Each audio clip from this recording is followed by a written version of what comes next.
The following is brought to you by VerticalVet. Rethink your GPO. Hello, VerticalVet family. I am Dr. Ernie Ward, Chief Veterinary Officer for VerticalVet, and it is my great pleasure to welcome you to another exciting edition of our Business Academy.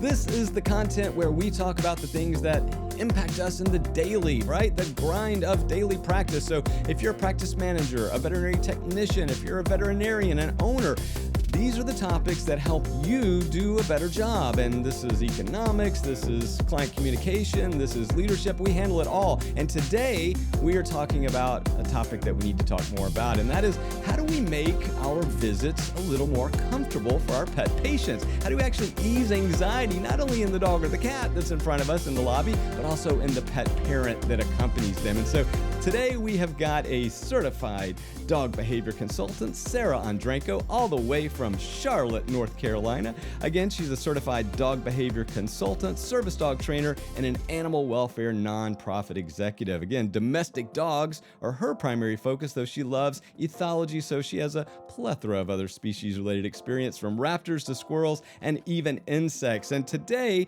we are going to be talking about how can we ease that fear and anxiety that so many dogs experience in the exam room. So I got to tell you, I'm really excited to have this conversation. Welcome, Sara. Yes, thank you so much. And I love that we're getting this topic out there more and more, because we have so many of these wonderful modern techniques that people can implement to make the exam room situation so much less stressful for patients in general. So thanks so much for having me.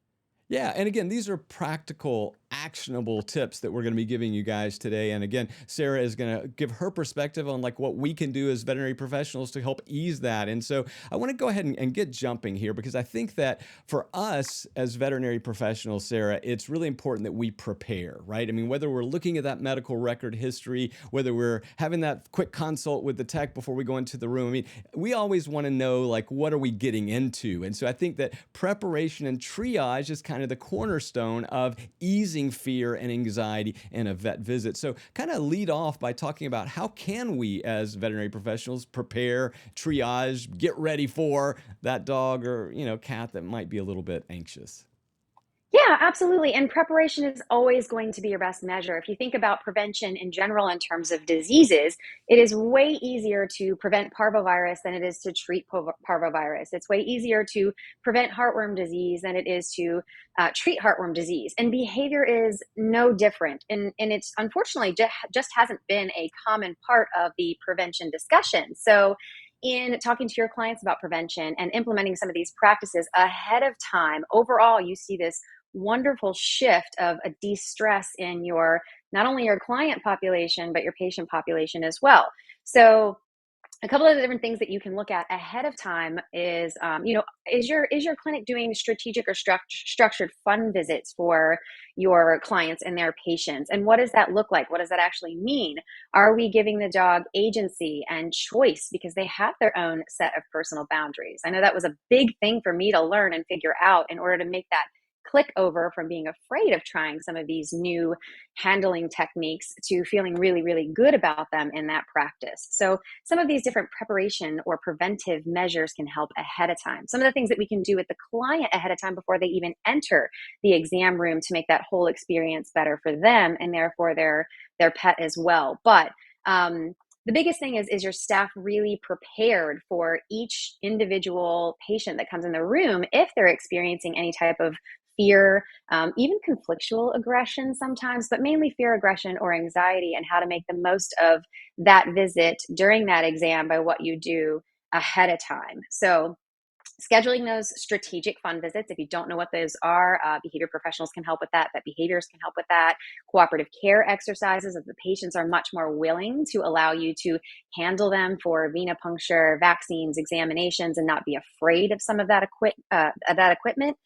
Having a lot of that data ahead of time about what your patients' motivators are, what they like, what they dislike, what makes them feel safer, if they have any areas that they're more sensitive about. Gathering a lot of detailed behavior specific and individual specific to that patient information ahead of time can be something that can help.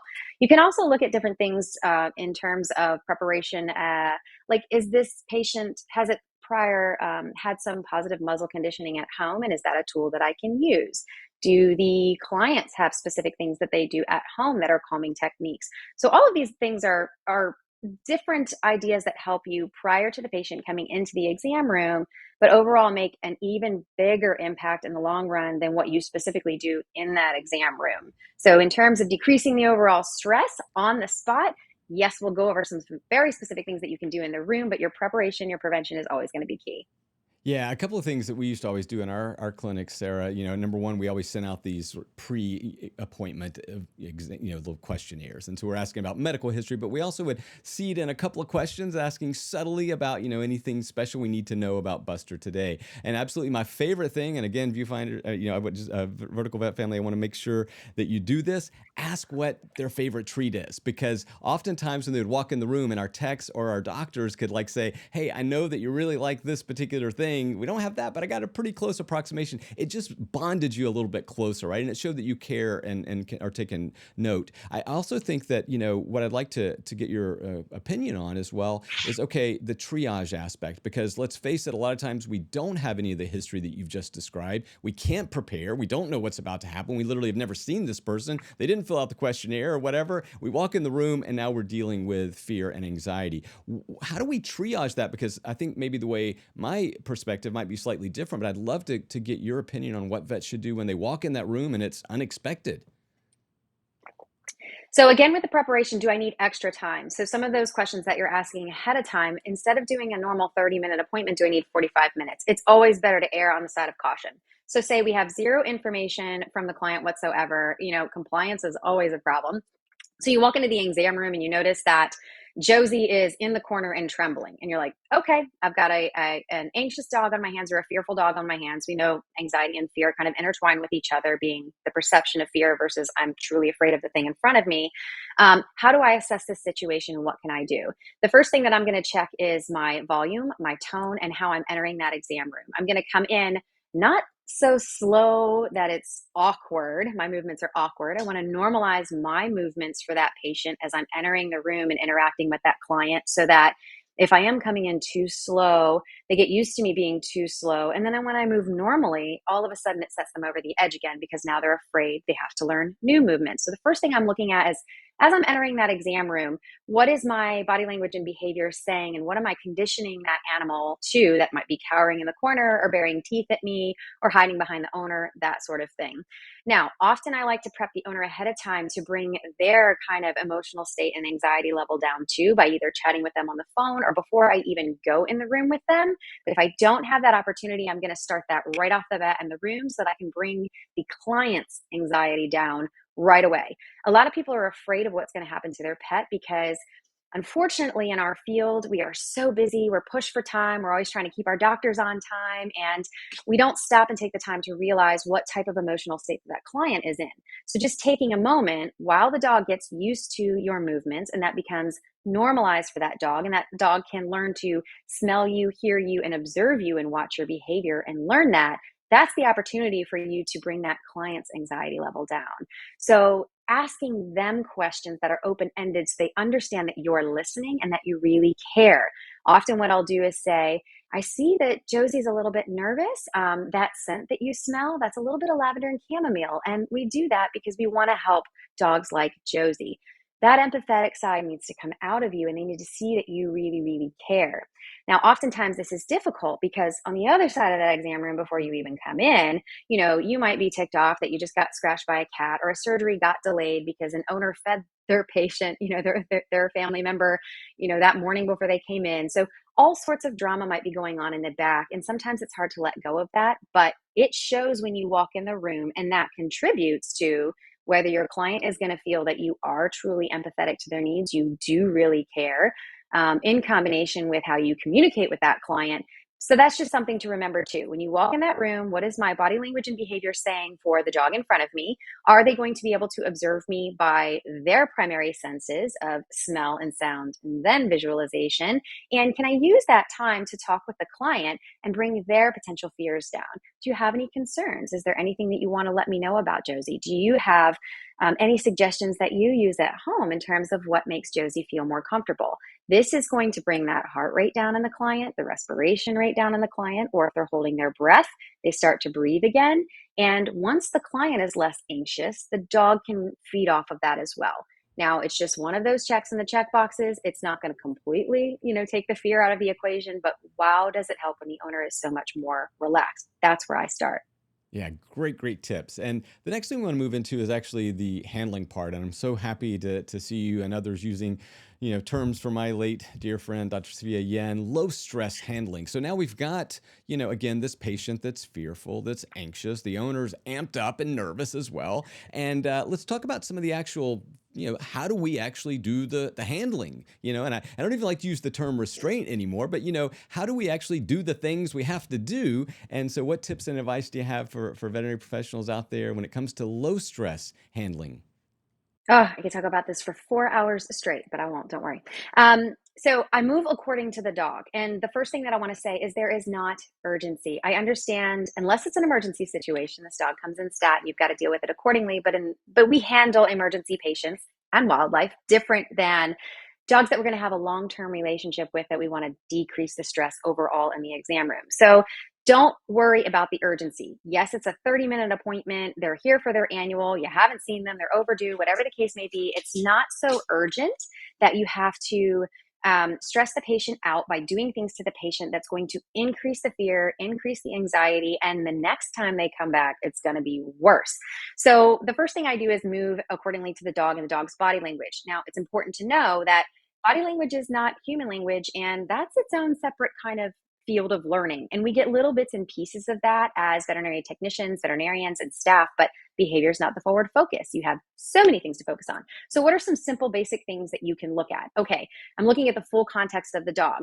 Is the dog cowering its head but wagging its tail? We know that wagging its tail doesn't mean it's happy. It might be interested. It might be overly aroused. It could mean a number of things. But what are the ears saying? What are the eyes saying? And if you don't mind, can you pop over to the slides that I provided for you? I want to jump over just to a quick body language in dogs, because this is going to be kind of your guide in terms of what you're going to do based on the body language that the dog is exhibiting and showing to you so that you can see that. So I'm just going to scroll through here real quick and show you. So two different things up here. We're looking at some common signs of fear: our cowering, our tail, lip licking, panting, pacing, turning their heads. These are all signs that you're going to move cautiously with this dog, whether it's terrified and it's not going to hurt you, or it's not terrified and it won't. And then over here too, we've got the ladder of aggression. So knowing this is really important, because this is the dog's communication to you that things are going to escalate. Most dogs are pretty appropriate, but they're also pretty subtle. So based on the signs and signals that the dog is giving is going to kind of guide me as to how much handling I'm actually going to do. And you can go ahead and flip off the screen if you want.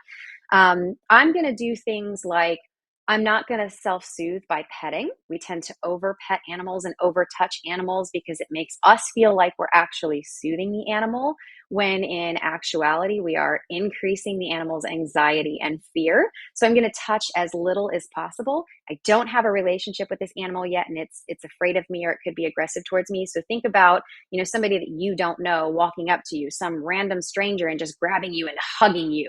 Well, we hug patients to restrain them. That's really uncomfortable. And we've got to remember that they have personal boundaries and personal space. So I try to move while I'm talking with the client in very slow increments to see how much this patient is really going to tolerate. I might do one pet and see if I get aversion, a lip curl or something like that. And if I don't, then I might slowly move forward with the next thing that I'm going to do. I generally don't jump into exactly what it is that I want to do. So say I want to take a temperature. Instead of just taking my thermometer and inserting it, whether it's an ear thermometer or an anal thermometer, everybody still uses kind of both and back and forth.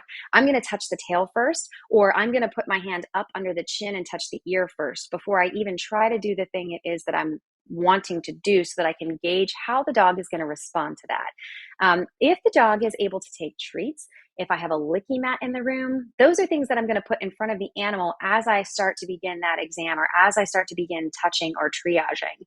I'm only going to do the minimum. So the temperature that I just mentioned there, if you don't need a temperature, don't take it. If you don't have a baseline and you need one for that patient, okay. Or if the patient is really ill and you really need that temperature, okay. But I think we're starting to shy away from doing things that aren't necessary at every single visit that could potentially cause more harm than good in terms of setting them up for success at successive visits as well. So I'm going to pet the direction of the dog when I am touching. I'm going to go slow and do a practice tail touch or ear touch before actually doing the thing that I want to do. If I want to look at their gums and I want to look at their gum color, I'm going to touch the face first, but not overly. And then I might slide the lip up. Good job. And just a very calm and quiet voice to let them know as I slowly move through that body process, I'm not going to overstep my boundaries. Less is definitely more in terms of handling fearful dogs. Okay, yep, and totally great advice all around. But what about also when we actually need to restrain them? Because now we've got to do venipuncture. We've got to get some type of sample some way, somehow. And I know that there's lots of different opinions on whether or not you have to do it in that visit, but let's say you have to do it in that visit. Any Sure. advice or tips for the actual handling of these fearful or anxious dogs? Yeah, absolutely. As little memory as possible. This is where your veterinarians come into play and their knowledge in terms of what pharmaceuticals, what psychopharmaceuticals that they can use to have the best result. So if I would much rather than use an emergency technique and I'm going to restrain this animal and it's fighting me and it's growling and biting and I got to put a cloth muzzle over it and we're just going to, get the blood that we need and we're just going to take those shots. I want to induce much more a state of calm in that animal without memory so that it's more of a situation where it's better to have no memory at all than it is to have a bad experience and remember it. And I am in no way, shape, or form ever making medical recommendations by any stretch. I do not have a DVM behind my name. But in knowing different pharmaceuticals that you use in patients like this that are above and beyond in terms of stress, we know that certain medications have learning capabilities like trazodone. You can learn on trazodone. It can take the edge off and you can remember what's going on. So for strategic visits where you're teaching the dog that this is okay and this is safe and it's not a problem, you might turn to something like that. But this is where your veterinarian comes into play and what their knowledge base says about what they're going to onboard with. If it's a situation that's urgent, you got to get all this stuff done. This is an owner that maybe isn't compliant and you're not going to see them for another year or 2 years and you really want to take care of this patient. It's my opinion that I'm going to lean on my vet to make that as non-memorable of an experience and as quick of an experience as possible. So in terms of getting things done, we are teetering out of that. Let's make this as low stress as possible. The best way to make it as low stress as possible, if you have to get things done, is to do it as quickly as possible, not without care. We're not manhandling. We're moving in very calculated. We are not hesitating. Often hesitation in some of these patients, whether it's aggression or fear, makes the situation worse. So move without hesitation. Use your more experienced staff members if you're going to have to restrain for anesthetic purposes or onboarding an injection to, erase the memory of the day and just get this experience taken care of, because the hesitation really makes a big difference. So utilize those staff members that are going to move at a calculated rate to get that hug in. They're going to move at a calculated rate to get that muzzle on so that it's going to be as quick as possible without inducing further stress because of the back and forth hesitation or anxiety. Yeah, and again, I love all of that. For me, also, it's really important that we document this, and I think that's the next point we want to talk about because these are those little tripwires that you walk in the room and you're like, wait, nobody told me that last time you guys had this struggle or whatever might have happened. So it's really important to document it in the medical record. And again, this doesn't have to be the gory details, but somehow you need to alert your staff in the future that you may want to take extra precaution, preparation, maybe even use pharmacology as your friend if you need to. So again, what are some of those things that we can do to not only document in the medical record, but to start to mark progress moving forward? Yeah, I love that we're moving in this direction to where behavior notes are becoming a part of the SOAP notes. It's so, so important. And it's going to help the next technician that comes along that has to handle that animal or restrain that animal. It's going to tell you what this patient likes or doesn't like, what made things worse, what made things better. So it is important to document those behavior notes at every single visit. Now, I will tell you one of the biggest mistakes that I see is so much subjectivity in terms of what those behavior notes hold. So as you're first starting this out, you don't want to use terminology in your behavior notes like patient was aggressive, patient tried to bite, patient did bite. So you need to get specific so that they have actual information that is more objective to go off of, to know how to handle that patient the next time around, to look at those notes and say, do I need to do any preparation ahead of time? Do I need to call and prep? Do we have medication on board if it's needed? But in particular, you want to say things like, patient offered a low growl, was cowering, ears were pinned back, was approachable, really liked the freeze-dried liver, hates the Charlie bears that I have in the room, was sneezing when I sprayed lavender, but really seemed to calm down afterwards. And in terms of calm down, was no longer trembling. So being very, very specific. Things like that can really help the next person in line the next time they're going to handle that patient, or help you go, oh yeah, I remember Charlie and I can do this. And this is what Charlie likes. And this will make this go so much easier. Yeah, and a couple of quick observations as well from my experience. Number one, you don't always have to be right on these things, right? So like you may think you've identified a trigger, but you're not sure, so you don't put it in the medical record. Go ahead and put it down anyway, because you might be right. I really feel strongly about that. And one of the things that I say to back that up anecdotally, Vertical Vet family, is the fact that we've all been there where like a veterinarian or a veterinary technician walks into the room, they have a terrible experience with a pet patient, and a dog in this instance that we're discussing today. And then the next person, the next visit goes in and everything's just, rose-colored glasses and rainbows. And so you're sitting there going, what was the difference? Well, that person didn't do the triggering activity or motion or whatever, right? It could be a scent, it could be a sound, it could be a sight, we just don't know. But I think it's really important to start to document it. Now, the other part of this too, Sara, that I want you to touch on is, again, how do we track progress? Because I think that we need to know, did we identify, recognize, then modify, and did it have the desired outcome that we're looking for? Or in many instances, we tried something the next visit and it really didn't help. That's also beneficial. So talk about tracking progress, or sometimes not. Yeah, the follow-up is really important, and that's what's going to do this. So we've got this kind of old way of our follow-up system throughout lots of veterinary practices, where we see the patient in the room, we make the notes about what we observe or what we don't. We pick up the phone, hey, how's Fluffy doing after their visit? Often it's a voicemail and it doesn't get returned. So the follow-up, I think, is really pertinent to this information, to where if you don't get them on the phone, call them again, make sure your reminder is in there, and find out from the client in particular how that patient acted post-exam, so that you have notes about their behavior once they've returned home as well. Conked out, was super tired, slept all day, or was happy-go-lucky, everything was normal, or hid in a closet for 2 hours. Those post notes, that behavior follow-up that you do, if you put that in your medical record as well, can give you a lot of information of where you can start bringing in that preventive type activities and exercises to prepare you for the next time that client comes in. Do I need to look at meds? Do we need to do cooperative care exercises that I can easily communicate to the owner at home to help this patient? And documenting that follow-up call, making sure you get that follow-up call, putting that in the notes as well, because you get a lot of information once the patient has already left that exam room that will help you the next time. Yeah, love that. Great advice. Okay, so Sara, you've got a note you want to talk about. What tools do we have right now for that dog in front of us? So tell us what we can do right now. Yeah, absolutely. And a lot of practices are already implementing some of these things. Now, you have to remember that any of these tools in your toolbox that you implement are going to be catalysts. Nothing's going to be a silver bullet. And it's all meant to kind of try to make things just a little bit better, just a little bit easier. So we think about things like brown noise, muffling sounds. If you have a dog that's terrified of other dogs and all they can hear are all the other dogs that are back in the kennel, can you take that sound away? No, but you can make it a little bit better by filtering that out with a calming sound like brown noise. Or you can use one of those channels that are curated, that don't have violin, but they do have cello, some of the calming music in the room. That actually has an effect on the client as well, and double whammy, things are going well there.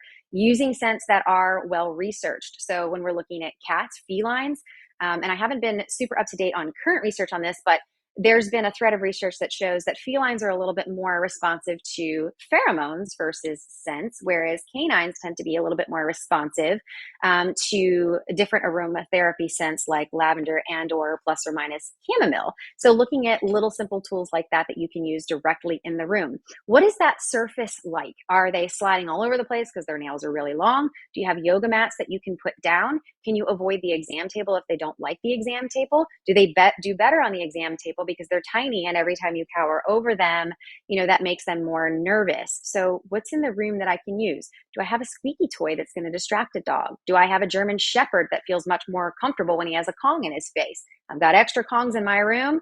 Sanitize them. Here's your Kong, buddy. You hang on to that, and I'll let you chill with that for a minute before we do anything. So what is in your room? What is in your toolbox? All these little things can really help make a big difference in the long run. Did you give the dog the opportunity to explore the room? These guys learn with their noses. They want to see what's going on. Fear is the unknown. This is people as well as dogs. Pull that otoscope down. Let them sniff it. Put it back. Nothing happened with it yet. I'm not ready to do the eye exam.